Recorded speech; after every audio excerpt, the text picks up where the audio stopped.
Hey everyone, and welcome to the Uncorked Corner podcast, where we cover the full spread of food and beverage industry topics. My name is Bianca, PR and marketing professional by day, and food and wine connoisseur by night.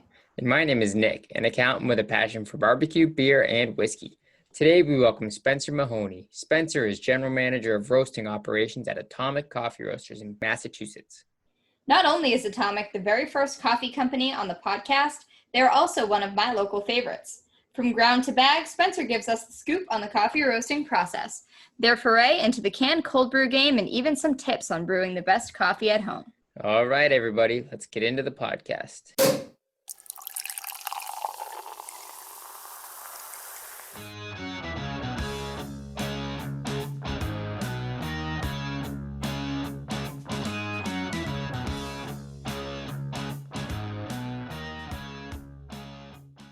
So welcome, Spencer. So we'll start by just having you introduce yourself to the audience, give us your background in coffee, the industry, how you got into it.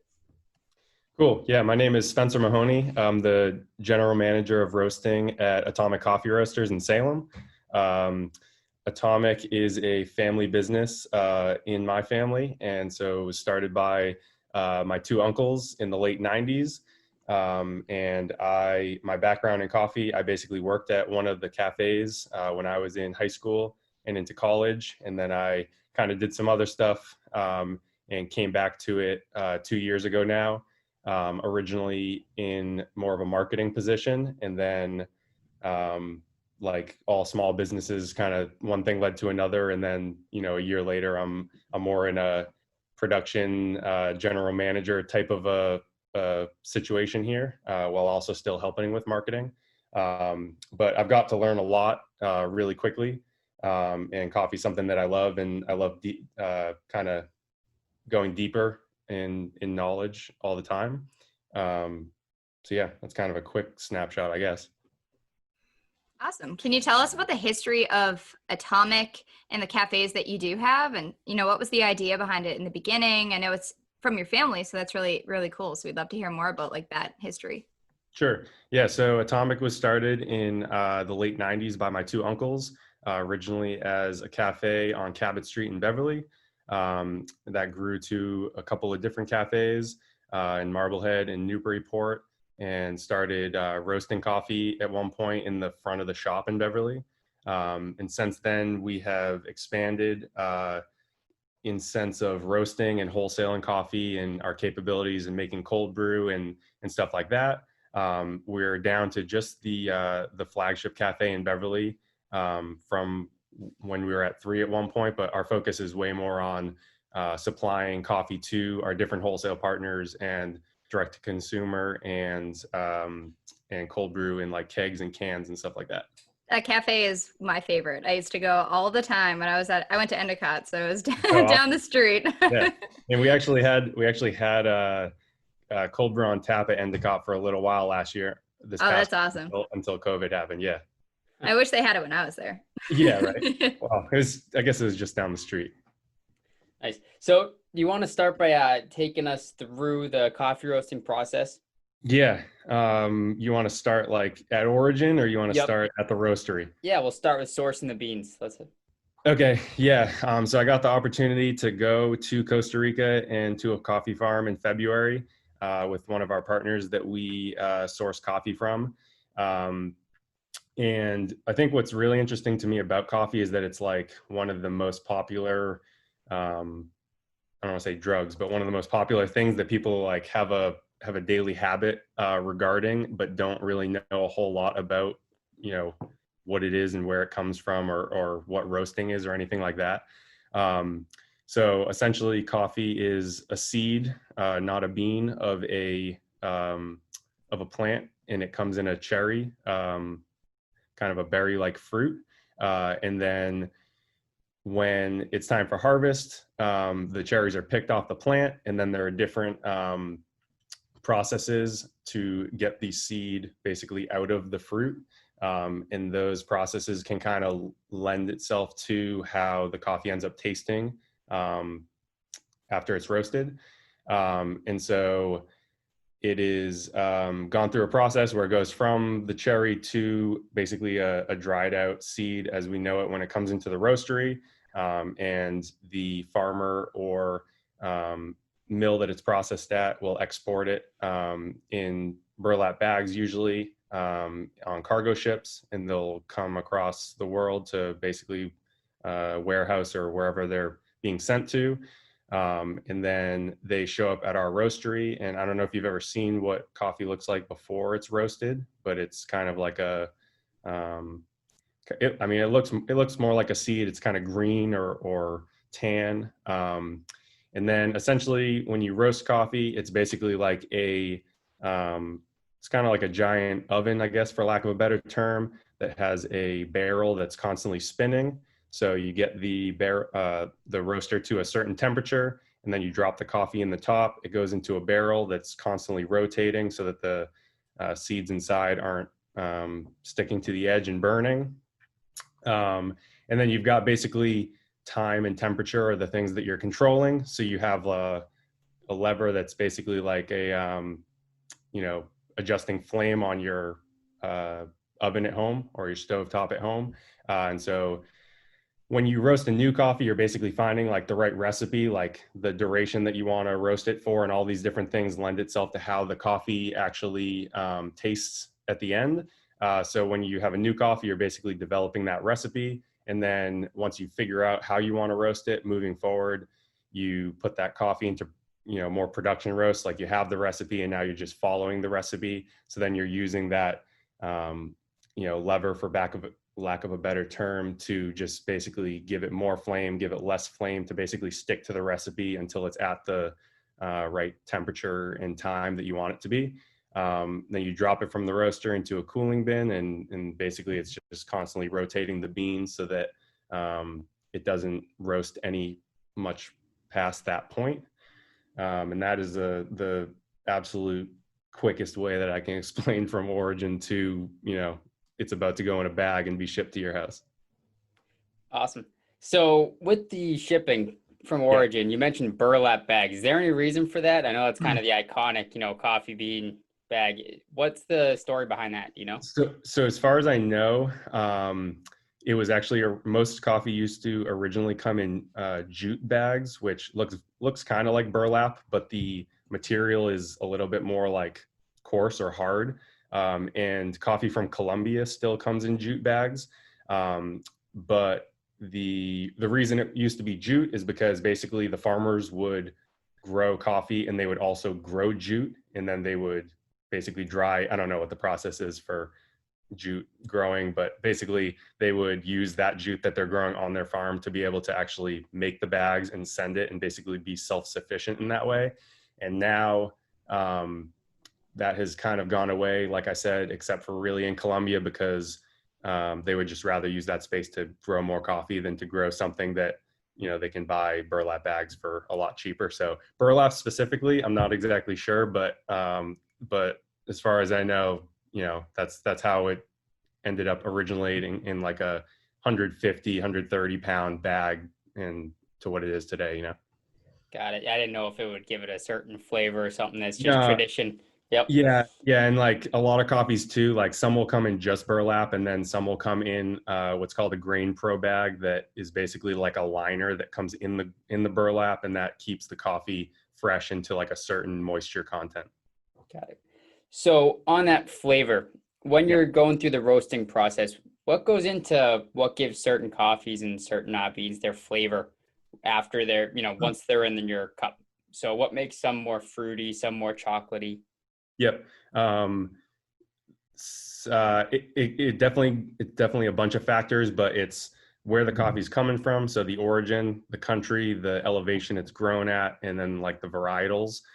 So that's the stuff that like really makes up the coffee in the beginning, and then the way that they process that. So like there's a difference between, like, I would say 98% of coffee is washed process, which basically is the most common way. And it's really just a way that they're taking the seed out from the cherry and they're using water to do that, versus a natural process. They actually take the cherries, they and they sun dry them so that the seed is actually like inside the cherry in the sun. And then it basically will give a lot of like fruit flavors to the actual coffee.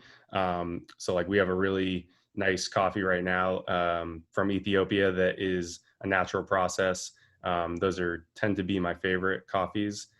They just like have a lot of fruity notes and some nice acidity. And I think that Simple Summer was one of the coffees I gave you guys to try out as well. That's a mix of two coffees from Ethiopia, one that's a natural and then one that's a washed. So you kind of get like best of both worlds. But then basically those are the things that affect it when it gets to the roastery. And then as a roaster, you look at these, you look at where it's from, you look at the way that it's processed, and then you kind of decide like, okay, I want to, make this a little bit of a shorter roast. I want to develop this coffee longer. And you kind of like see what you're working with and then decide like what you're going to do to it to bring out certain flavors.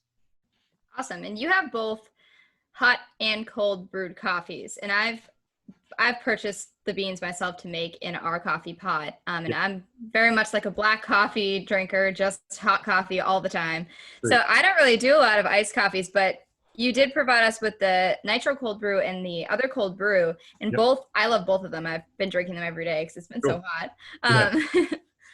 Why did you guys get into making the cold brews? Is that something that you started more recently? I would say in infancy, probably like 3 or 4 years ago. My uncle was pretty ahead of the time in terms of like, obviously now you see cold brew at Starbucks and you see it at Dunkin' Donuts. And I thought he had a pretty good like jump in on it when it was pretty early on. And we originally just started making it for the cafe itself. And we really wanted to be able to pour cold brew on tap at the cafe. So we figured out a way that we could brew, in larger batches, be able to put into kegs and be able to pour on tap. That led to, trying to be able to do that for other cafes and restaurants and kind of share the wealth. And fast forward to now, that's a big part of our business. We roast coffee in Salem, but we opened up a new facility in Danvers that if you walked into, essentially looks like a beer brewery. It's got, a lot of big stainless steel tanks. We have a canning line to be able to can our own cold brew. So that has become a big part of our business. And we distribute kegs to, cafes as well as like offices. I guess not so much right now with nobody having to go into offices. But yeah. And so canning and kegging has become a big part of what we do. Is that mainly in Massachusetts that you distribute those to, or is it, whole region? Yeah, that's mainly Massachusetts. Yeah. We have more distribution for beans than we do for cold brew. Our cold brew, you have to keep refrigerated because I don't see the point of, cold brewing something for 24 hours, then to just heat it up to 200 degrees and pasteurize it so that it can sit on a shelf. So it has to stay refrigerated. So yeah, that makes distribution a little bit more challenging. So we're pretty much sticking to Massachusetts at the moment. Nice. Yeah. So I have a Ninja brewer. I'm on my second cup today. I've got the Simple Summer and the Colombian Single Origin that I've been drinking. For people that want to taste those beans, make them themselves at home, what do you think is the best method to do that? The reason that I think one thing I would say is the reason I love coffee is that like you can drink it so many different ways and you can get as deep into it or as not as you would like. So, you have a Ninja brewer and you can, make a great cup of coffee that you're going to enjoy on that. Or you could, get more into manual brew methods if you want to like really see like what effect like different grind sizes and different amounts of water and things like that are going to actually do to the cup. I would say, like I haven't known about coffee forever. Like when I came back to Atomic 2 years ago, like I would make coffee in a French press or on a drip brewer, and that's about where my knowledge was. And I was spoiled at the time because I was buying, or not buying. My mom also has a different cafe aside from Atomic that's in Marblehead, and I would get coffee there every morning. So I was like, all right, I need some way to brew coffee in the morning so I can be, trying different coffees and start my day that way. And I looked to see if I was going to buy a manual brewer or go for like a Chemex or something like that. And I was like, I don't know, I want to commit every morning to a manual brew method when I don't know anything about it yet, which I think in retrospect was a good choice. So I would say start, easier. I think one tool that would up your coffee game for sure is a grinder if possible. Grinding your coffee right before you brew it is definitely preferable instead of buying it ground ahead of time, because really the things that make coffee less potent, I guess. I don't know what the word is there, but coffee doesn't go bad. It just loses flavor, right? So the things to make sure that you're getting the most out of that coffee is making sure to grind it right ahead of time, because air will kind of stale your coffee a little bit. So getting a grinder, and especially a burr grinder, it's BURR. That's instead of like if you think of a grinder that kind of looks like a blender that's just like swirling around and like cutting the beans up. That's a good first step, I guess, but there's no real way to see that like all of the coffee is grinding to one grind size with that versus a burr grinder. You'll get a nice even amount of coarseness with your coffee. So then you can, make sure that you're getting kind of the most dialed in cup. Yeah, that's really interesting. And I personally have found through my experiences that grinding my own coffee gives it so much more flavor. So that's so true. And I wish I had known that sooner, but just discovered that in the past year. Okay, that's awesome. Yeah, it definitely is something that I think everybody should try, and especially going from like a K-cup style pod to that makes a huge difference. I mean, I would take pre-ground over K-cup, but now we're working in the right direction towards OB. So of the products that you do have and the blends that you do have, how many do you have on the market now, and what is your selection looking like?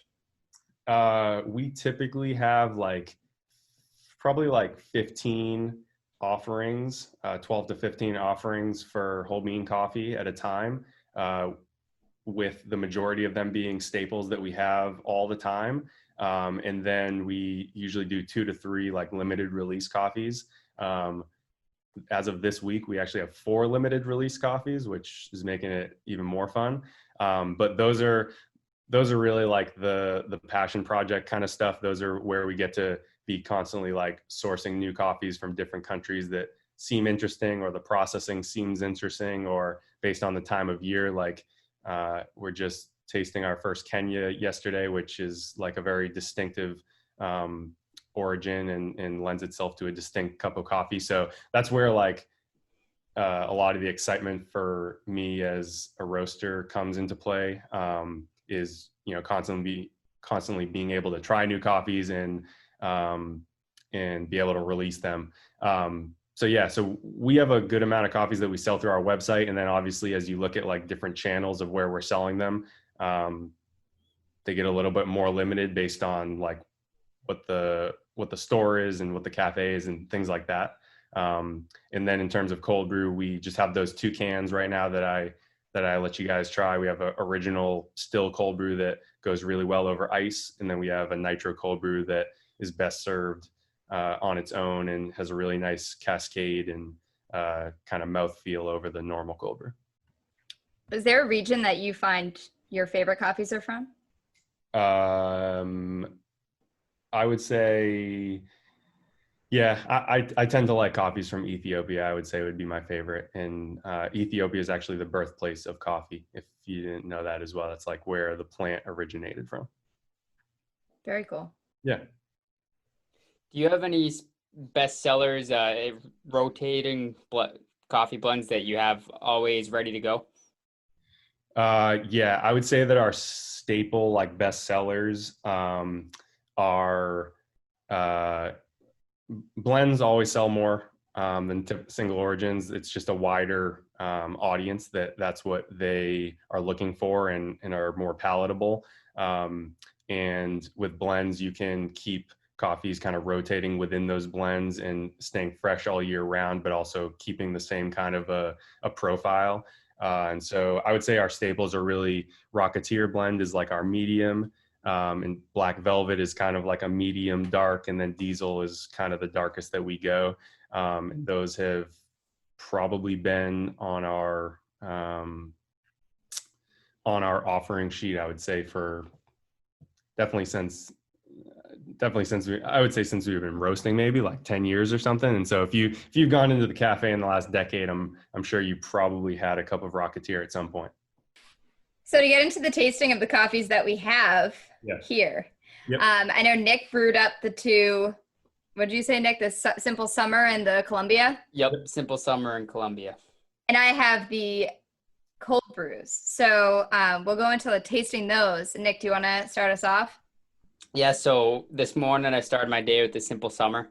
Yep. My girlfriend had a cup too. We both immediately noticed that kind of fruitiness, that summery, definitely an awesome summer coffee.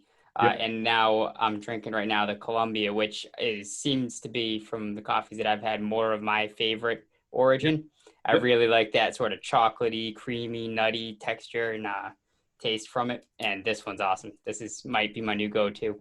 Cool. Yeah, definitely. Columbia is like a good, like, you can get a lot out of it, but it's also like going to please like everyone, like there's nothing offensive about that coffee. It's got great, like you said, chocolate and kind of nutty tones and a little bit of citrus. And yeah, Columbia is definitely a good go-to. And we generally have a Columbia all year round. We also have the Rocketeer, which I did not make this time around, but I do buy this for myself. So I've had it many times, and it's definitely one of my favorites. And I can see why it's a bestseller, because everybody I've recommended it to has bought it and continued buying it as well. Cool. Just such great flavor. Yeah. Bianca, do you want to talk a little bit about those cold brews that you've been drinking? Yeah, so I have tried both. The nitro and the other over ice, and I love both of them. I think that the nitro is probably my favorite. Just that I feel it has a more flavor that I liked. Just like kind of stood out to me. I am not quite as good at deciphering what those flavors are. So what is the primary difference between the two of them? I'm going to be honest too. I'm not the best when it comes to like deciphering certain flavors from things, especially in cold form. I don't know, for hot coffee, I think it's easier for me. We actually did so cupping is really like the standard for tasting coffees. And we do cuppings all the time for new coffees that are coming in and to figure out what we're tasting from coffees. And we actually did like a standardized cupping for our cold brews like 2 or 3 weeks ago. But off the top of my head, to be honest, I can't remember what we ended up tasting. So I don't want to try to make them up here. But I think the biggest difference is really like the mouthfeel and the application between the two of them. Like nitro is really creamy. It's good out of the can, but I think you really do need the full effect of like pouring it into a glass to be able to kind of activate the nitrogen that's in there and give it that like creamier body.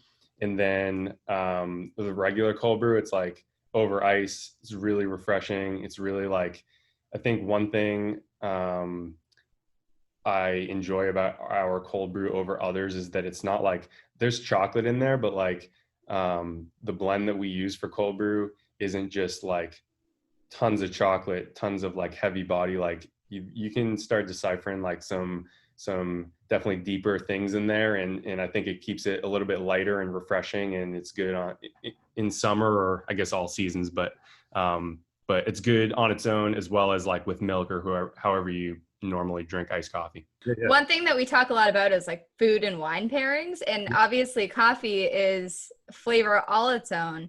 Yep. Do you find that there are things that you pair with your coffee when it comes to like whether it's like a breakfast staple or something that even if it's like an indulgent sip at the end of the night, are there things that you like to pair your coffee with? Yeah, I mean, the things that jump out at me right away are like definitely breakfast type staples or anything that's like borderline breakfast / dessert. Like we teamed up with Union Square Donuts recently, and like a donut and coffee is pretty hard to beat in my eyes. And then like a staple that I kind of go to, like I drink coffee in the morning, and people always ask me like how many, how much coffee you drink in a day or anything. Like I try to limit it, but one thing that I typically am eating as like a snack most days is like, I don't know if you've ever had a Perfect Bar. It's like a refrigerated kind of a, not like a Cliff, similar. It's like a Cliff Bar, like a bar on the go, but it's refrigerated. And when you take it out of the refrigerator, it kind of like gets softer. And I don't know, that's my other go-to is like that with coffee. I don't know, the taste between the two is really good as well. So on your cold brews, I know you right now only have the 2 varieties. Do you foresee you guys getting into a broader array of those, adding in new flavors, new styles, or anything anytime soon? So we actually recently just switched over from, we were previously doing some cold brews that had like milk and chocolate milk and things in them. And we had our regular cold brew. These were in a bottle instead of a can. We also had our regular bottle, or our regular cold brew in a bottle instead of a can. And we recently switched over and kind of discontinued the milk ones because really like the shelf life on products that have milk is so short that it's very hard to distribute them to grocery stores and have enough time on the shelf for consumers to buy them and then sit in their fridge and so on. As well as that added some steps to how we produce things and having to basically, they were HPP, which is high pressure pasteurization. And that was another step in like how we're producing things, where right now we have a canning line just like ready to go, and we can pump product out of there as fast as we need it. And honestly, I think I like the can more than I like a bottle anyways. So I guess as of, 3 months ago, we had 4 cold brew SKUs or 5 cold brew SKUs, and now we're down to 2, but these are really the 2 best sellers, and they have a long shelf life. And we're able to produce them ourselves easier and be able to just like distribute right away. Another thing that I noticed that I think a lot of people aren't familiar with, or they just don't really know a lot about, is the single serve coffees. And we saw that you had the Rocketeer blend in single serve packets. Yep. What is that, and how is it different? And do you find that the flavor is like very different between that and when you brew it in the pot? Yeah. So for those that, just to paint a picture, that it's a single serve coffee in a tea bag, for lack of a better description. And we don't do K-cups or pods. And obviously we get asked that by people, and we don't feel that we can make one that's up to our standards. So we are trying to stay away from that. But we were trying to look for something that's convenient as a single serve type of an item. So we tried coffee this way in more or less a tea bag, as well as we also tried like instant coffees. And we felt like this had a better cup than the instant coffee. So basically you just brew it like tea. You have hot water, you put it in a cup, you let it steep, and then you take it out. And I think it lends itself to be most like a French press, because it is like a full immersion brew, meaning if you're thinking about how you brew a French press, coffee is sitting in the water for like a longer period of time, versus like if you're brewing coffee on a home drip machine, water basically goes through the brew basket and then into the pot down below. So there's less contact between the coffee and water. So since it's like a French press, it kind of has more, more of a body, more mouthfeel, kind of deeper chocolatey flavors. And yeah, we have Rocketeer blend that we roast, and it's the same coffee that you'd get, in a bag of Rocketeer that's in those single serve packs. So circling back to the more of the manual methods, for someone that wants to go from drip into more of a manual method, what would you say is going to be the next step? my in terms of my preference, I would say to go with a V60 or a Chemex. They're both reasonably similar. Chemex, you can brew more coffee at one time. So like if you are, if you're married or something, you have to brew for 2 in the morning or something, a Chemex is the way to go versus a V60 is basically 1 cup at a time. Both are reasonably inexpensive, talking like $30 to $40. And you have to get the right filter for them. But I think we realized that there is like a little bit of a disconnect between like, or a need for people that, are brewing great coffee on a drip brewer and want to kind of like dip their toes in the water with starting some manual brewing methods, but like not really sure what to do or where to go first. So we actually recently started releasing some articles on our website. Each time we come out with a new limited release coffee, we give some recipes for how to brew that coffee on manual brewing methods. And I write the directions myself, and I try to be super like, okay, if I had no idea what this tool does and I'm starting from absolute scratch, these are like the step-by-step of like how I'm going from coffee in a bag, water coming out of the faucet to like a great cup of coffee. So if you're looking to try to like bridge the gap, we usually have recipes for like V60, Chemex, or an AeroPress, which is also a pretty inexpensive manual brewing method. So yeah, if you're looking to try to dive into that world a little bit, you can go to our website, atomicroastery.com, and it's in the blog section. Great. And you mentioned the website, but where can everybody find you guys on social? It is Atomic Coffee Roasters, and there is 1 C between atomic and coffee. There's an Atomic in New Zealand that they get mixed up from us and we get mixed up from them from time to time. Oh, okay. Yep. Well, we are very excited to have you on as our very first roaster. Yes. We've been enjoying the coffees. Is there anything that you want to share before we officially close out the podcast? No, I mean, I want to thank you for reaching out. It's definitely cool to talk, and I've been listening to some of the podcasts that you guys have already put out. I was listening to one of the ones about wine on the way to work this morning. So I'm definitely going to try to delve deeper into those to learn more about the other companies that you guys are featuring on here. But yeah, just appreciative of the opportunity. Yeah, we appreciate you coming on and spending the time with us. Cheers. Yeah, cheers.